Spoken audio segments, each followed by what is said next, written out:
let's talk about this invisible force that leaves you feeling totally wiped out by the end of the day, even if you haven't really done much physically.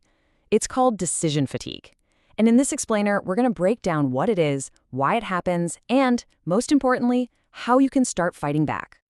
You know the feeling, right? It's the end of the day, someone asks, "Hey, what do you want for dinner?" And suddenly that super simple question just feels impossible.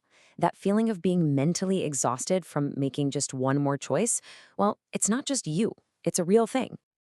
Okay, here's the best way to think about it.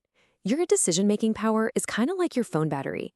You wake up every morning with a full 100% charge, but every single choice you make, what to wear, which email to answer first, what to listen to, drains a tiny bit of that power.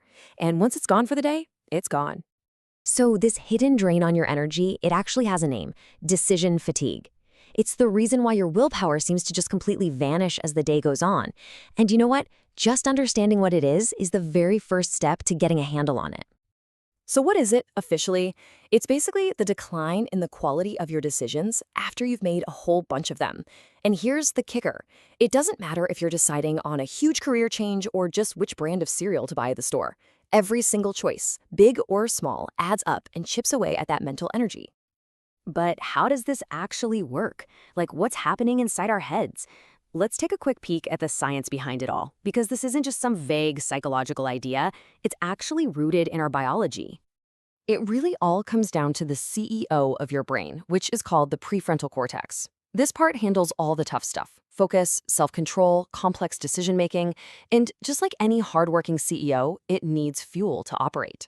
That fuel is glucose. So the more decisions you make, the more glucose you burn through.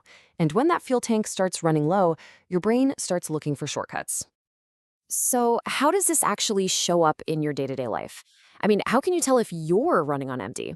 The symptoms can be pretty sneaky, but once you know what to look for, you'll start seeing them everywhere. Just think about the massive difference between your morning self and your evening self, right? In the morning, you've got a full battery, you're focused, you're patient, you can tackle big problems. But by the evening, after making hundreds of tiny choices, you're a different person. You're way more likely to make an impulsive purchase online, get into a silly argument, or just completely avoid making a decision altogether. So what are some of the classic warning signs? Well, there's that mental fog, that feeling of being overloaded. Or you start putting off really simple things like replying to a text message. And that classic phrase, "I don't care," you pick, that's not really you being easygoing. That's your brain screaming for a break. You start choosing the easiest option, like getting takeout instead of cooking, not because it's better, but because it requires zero more decisions. Okay, but here's the really important part. You don't have to be a victim of this cycle, not at all. We can get smart about this. There are some simple but really powerful hacks you can use to protect your mental energy and make better choices all day long. Seriously, these 5 habits can be total game changers. Planning your next day the night before, that stops that tidal wave of choices from hitting you first thing in the morning. Creating routines, like Steve Jobs and his famous black turtleneck, puts all those repeated choices on autopilot, saving that precious brain power. And front-loading your day, making your most important decisions when your mind is fresh and clear, that ensures you're giving your best energy to the stuff that actually matters. So what's the big idea here? What's the main takeaway? Well, the goal isn't to stop making decisions. That's impossible. The goal is to be super intentional about which decisions you spend your limited energy on. This is really the heart of it all.